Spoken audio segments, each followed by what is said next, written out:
that stuff. But you're educated? A little bit. I don't know how it happened. Edumacated. But anyway, those guys are not going anywhere. I find it really hard to believe if anyone thinks they will actually leave because of it. They will not leave. They won't go anywhere. One-Up's not going to hire them. Ziff Davis is kind of going down the tube. Yeah, I mean they're not going to get paid the same at a blog. I mean, it's just not going to happen. A plethora of gaming newspapers jobs are dying. Magazines are dying. No. You know, these guys aren't exactly good for TV, so I don't know where they're going to go.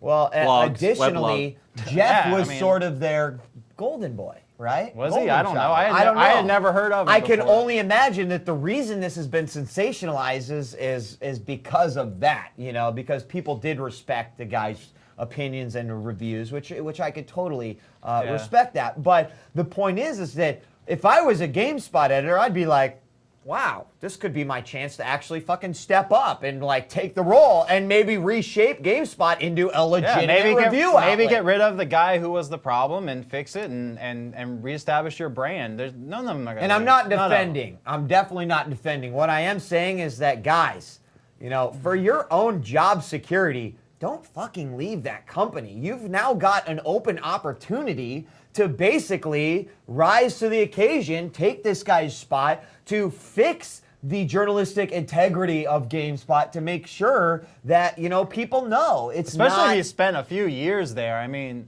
why would you tarnish your whole life and career over this? You know, fix it. Exactly. Don't whine and cry and run off to, you know, this guy or that site, because guess what? You know, I could sit here all day and tell you, yeah, dude, you could post news on Epileptic Gaming. We could have all sorts of stuff. Oh, I can't pay you a fucking dime, but you could do it. You know, it's like, so I don't know. I mean, 99% of the people that write about gaming out there don't make a dime off it. So, like I said, they're not going anywhere. So and, we can talk about it more tomorrow. But Force, I want to get your comments on this because I haven't really heard you make an opinion on the Gersman incident at all.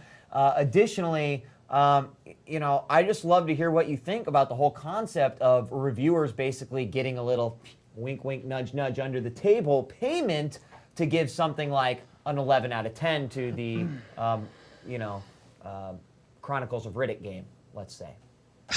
I'm just kidding. Yeah, I wish. You know, what I really want to know is, you know, are they all going to leave their jobs, and is GameSpot willing to fly my whole family out there and set me up, because I'll work for them in a fucking heartbeat. That's what I said, guys. Anyone's going to jump at the opportunity. Yeah, if these guys are going to jump ship, I certainly hope that you guys have your resumes ready. The same people that are like putting up, oh, stop, don't go to GameSpot, or GameSpot's doing this. All those people that are saying that, they would jump at the opportunity salary, in a second to go.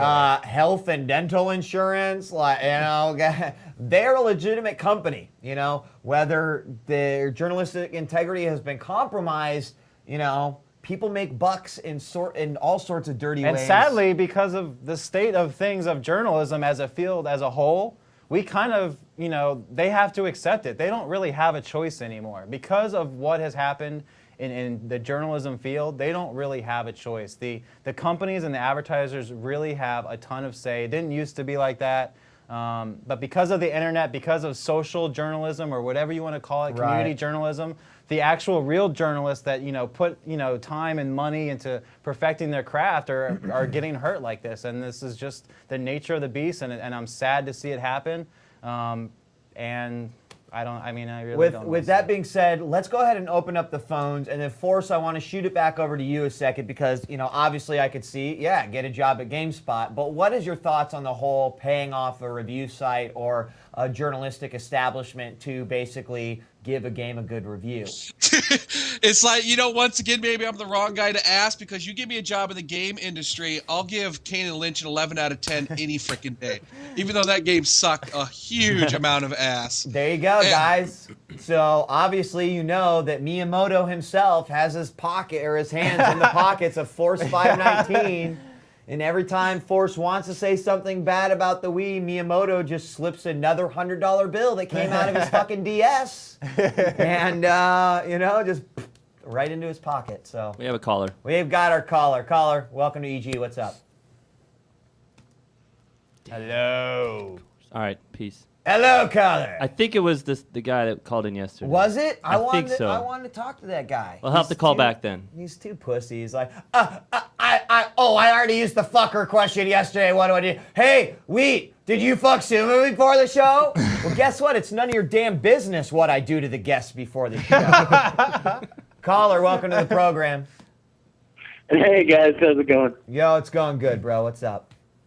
I just kind of wanted to comment really quickly on the whole game spot thing. All right. You know, I mean, I love EG, and I really, I like the way you guys do reviews simply because kind of like what you guys were saying during the Kyle interview. Even if I don't always agree with you guys' opinion or anything like that, at least I know where your opinion comes from. Right. So the way I kind of look at GameSpot is I kind of, or any other of the websites, IGN or any of those, is I basically take everything they say anyway with a grain of salt, just like a movie critic. Right. You know, because they'll give a movie that I thought was just garbage, like best movie of the year, Right. And then I'll watch, some movie that they gave a really negative score to, and I'll be like, that was a good movie. I don't know what they're, so, for me, even with games, with movies, with anime, with all the stuff that I watch or participate in, I usually go more off of the opinions of people that I trust and know.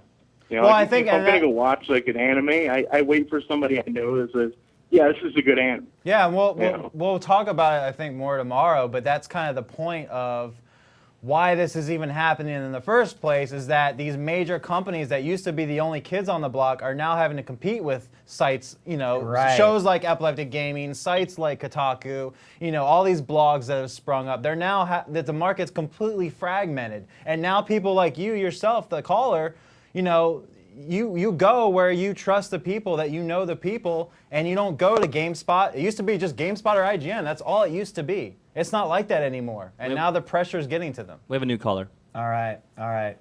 This is a good observation, though, for the past caller. A new caller, welcome to the show. I hear them. You hear us? I hear them. We hear you too. I hear them. I can hear what them up? in my ears. Oh, my God. Hey, what's up? I'm waiting for my name to be called. Oh, I'm sorry. I'm sorry, sir. Did you call in from a phone? Yeah, I'm calling from my cell phone. 347. What's up? Okay, your name is Oh, what up? My name is Porkin. Pork and Beans. Pork and Beans. One of my This is favorites. not Yes. going to end well, I can tell.